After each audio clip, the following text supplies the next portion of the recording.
Ladies and gentlemen,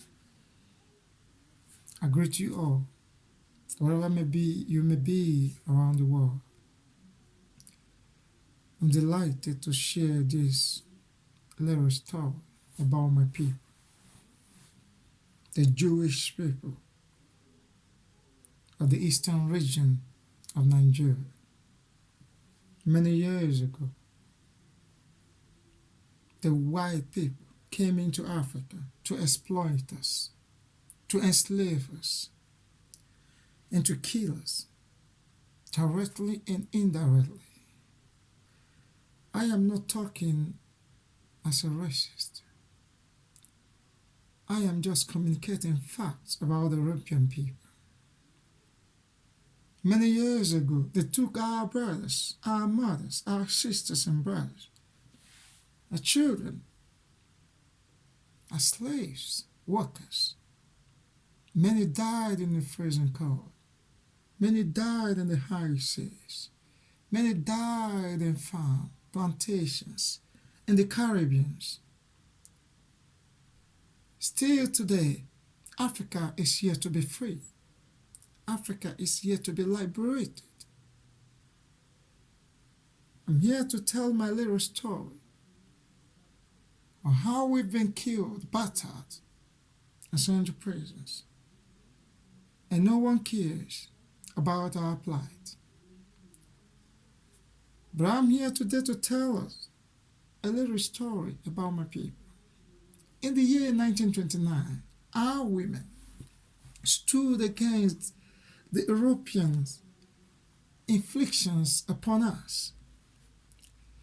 They stood against taxation and other forms of exploitations in our dear land, in our dear community.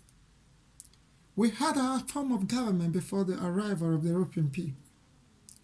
We have our government. We have everything that is required to survive as a people. But they came not to assist us, but to exploit us. Yet, till this 21st century, Africa is yet to be free. Africa is still under exploitation by the European giants and now the Asian world. My question tonight, or this day, is when shall my people be free? When shall Africa be liberated? When shall we be free? Do we continue this way? Do we remain slaves to the European nation and nation world? I want to encourage all Africans that it is high time we stand. It is high time we take a positive step, a proactive step to stop these measures in being imposed upon us. I want to suggest, as I will narrate this little story about my people. In the year 1929, our women stood against the European aggression and taxation, another form of exploitation.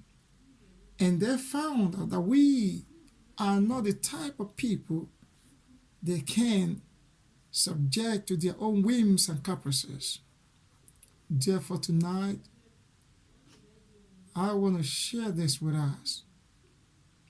In the year 1966, my people were massacred in the northern Nigeria, and over 50,000 people were killed because of a failed coup d'etat.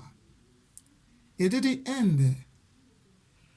We went to war with Nigeria, not because we are people of war, not because it was our choice to go for war or to go to war.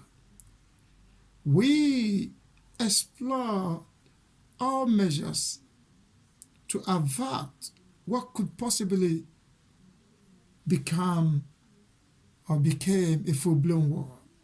We went to Ghana the first time.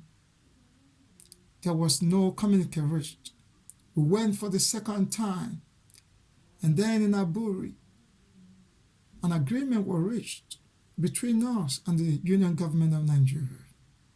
When we got home, they failed to implement or to uphold the communique that was reached in Ghana. Then we're left with no choice than to defend ourselves. because self-determination is enshrined in the Bill of Rights. Therefore,